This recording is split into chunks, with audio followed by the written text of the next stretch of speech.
جايبه لكم النهارده منتج جميل جدا، من احلى السكرابات اللي هتستخدميها.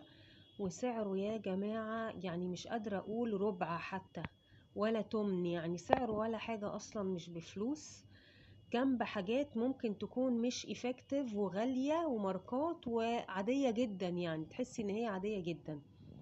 المنتج بتاع النهارده ده اسمه ستاركي. ده براند مصري، بينزل منتجات سكين كير.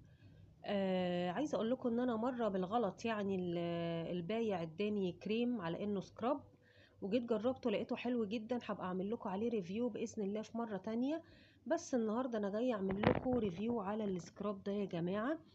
جربت منه المشمش وجربت منه نوع تاني مش فاكره هو كان ايه، يعني كلهم احلى من بعض.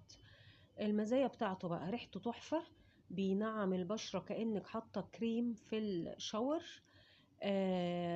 بصوا يعني تحفة بجد. يعني انتوا عارفين انا ما بجيبلكوش اي حاجة ولا بشكر في اي حاجة الا لما بجربها بنفسي. ده النهاردة الريفيو على ستاركي، بتمنى يكون عجبكم، ولو جربتوه ابعتولي اشوفكم في فيديوهات تانية كتير. سلام عليكم.